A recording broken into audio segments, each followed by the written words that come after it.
Bismillahirrahmanirrahim. Assalamualaikum warahmatullahi wabarakatuh. Teman-teman, ini ada kisah yang mudah-mudahan bisa ngebantu kita menghilangkan jiwa julid dan kepo ya. Alkisah, ada seorang anak yang rajin ke masjid, berkata sama ibunya, "Bu, saya nggak mau ke masjid lagi, Bu." "Loh, kenapa nak?" "Karena di masjid saya nemuin orang yang ternyata kelihatannya aja suci, tapi ternyata waktunya ibadah dia malah main gadget. Terus ada yang malah sibuk gibah di dalam masjid loh padahal."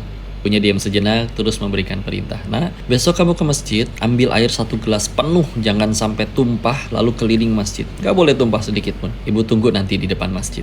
Ya, besoknya si anak ngelakuin, ambil air penuh, lalu keliling masjid, keluar masuk, dan juga setelah akhirnya selesai, datengin ibunya.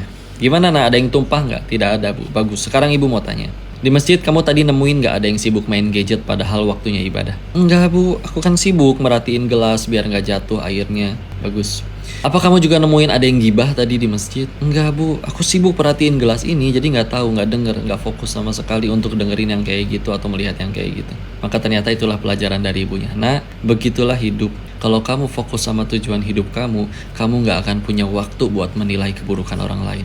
Jangan sampai kesibukan kamu menilai keburukan orang lain membuat kamu lupa akan kualitas dirimu yang sebenarnya." Ya Allah. Yuk teman-teman, alhamdulillahnya juga sekali lagi, kita meninggal tuh gak ditanya kelakuan orang. Kalaupun ternyata kita mendapati ada keburukan, ya sudah, dakwahi. Kalau bisa, sampaikan.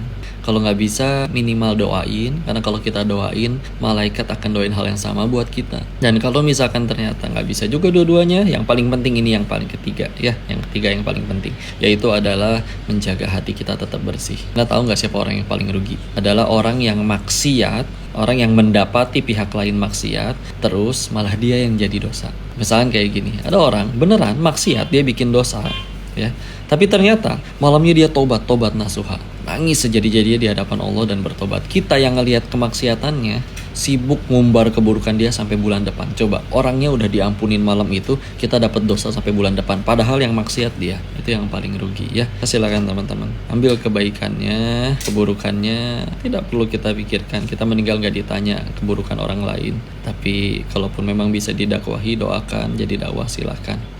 Ada nasihat, ada kritik yang membangun, silakan diambil. Tapi yuklah, fokus sama tujuan hidup kita, jangan sampai teralihkan dengan yang malah membuat kita jadi tidak berkualitas. Barakallahu fikum, semoga bermanfaat. Assalamualaikum warahmatullahi wabarakatuh.